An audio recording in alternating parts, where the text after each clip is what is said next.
This now is only 11 days away, and I think we're all probably a bit concerned that COVID, and in particular Omicron, may ruin our plans again. So it's now the fastest spreading COVID variant. So do we need tougher rules for the unvaccinated? England is behind the UK and much of Europe on COVID passes, and now 1 in 3 think now is the time for us to get tough on the 5 million people in the UK who remain unvaccinated. Are they right, Colleen?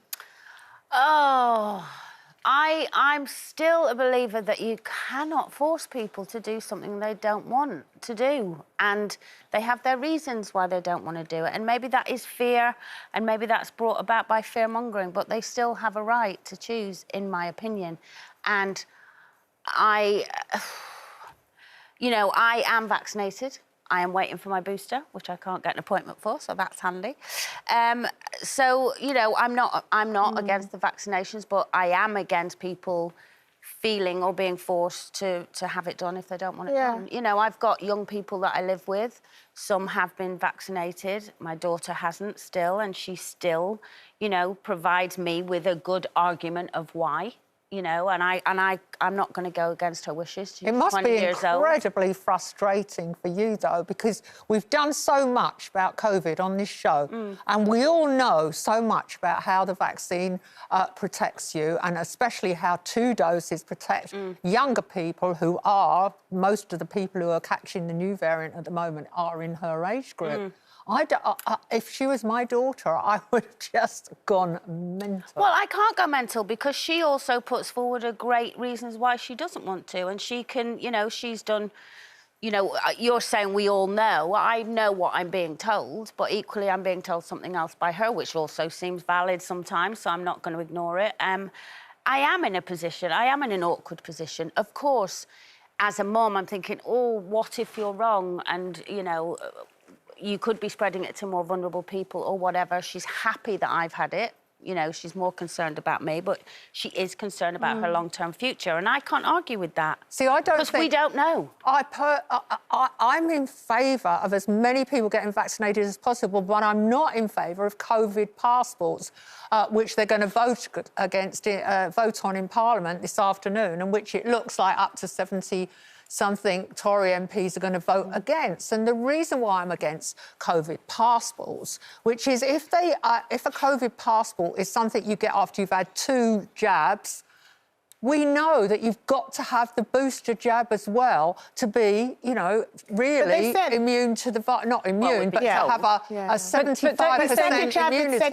He said yesterday, he stood up in Parliament yesterday, and he said that once everyone has been offered a chance to book, and they want to achieve that by the end of the year, then on your COVID pass, it will require those 3, so your first dose, your second dose, and your booster. So he did explain that yesterday. And, we are quite far behind when it comes to COVID passes.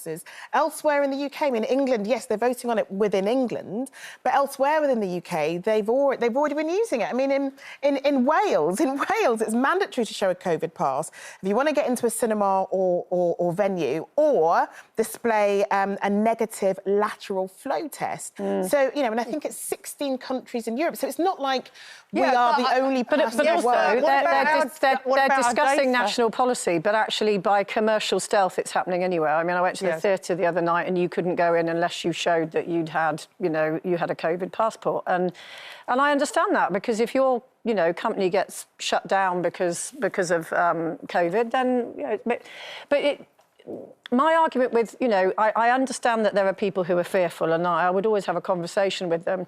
But what gets me is the really kind of intransigent anti-vaxxers who say to me, freedom of choice. And I go, yeah, but the only reason you are free is because all of us have had vaccinations. If we hadn't all had vaccinations, you would all still be in full lockdown. So the fact that you can go to your local supermarket or this, that and the other is because the majority of the population have had these vaccinations. Well, I'm against COVID passports because they're passports for the vaccines, using the vaccines we have now and the strains that we are exposed to now. And in 3 months' time, there'll be another variant of COVID, and we'll go through this whole thing again. And meanwhile, we are handing over our exact whereabouts and what we're doing to a government who, in the past, have had a huge amount of technological failures. I would nearly said a word I'm not allowed to say. I know what you're going to say. Beat it back. But the National Health Service has had, you know, Department of Work and don't you feel Pensions the minute goes through you all bought- the technological catastrophe. The minute you your bought a phone, smartphone, everybody knows where you are. Exactly. I mean, the cat's out the bag on that. Yeah, in terms of being off-grid, the mere fact you own a smartphone or a smart door, any of these smart things that we have,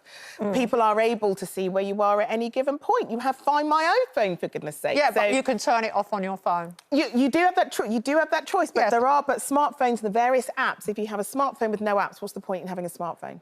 Well, I don't use the apps, and I have reluctantly tested myself this morning and downloaded Janet, my details. I hate to break it to you, you are not off the grid. Yeah, definitely not. Yeah, on this Tuesday afternoon, you are definitely not off the grid. But look, if any of you are still, you know, worried about vaccinations, if you are still unsure about the rules, if you are still yet to have your first or second dose, you want to get more information about it, make sure you do go to our website, and we have lots of information on there for you.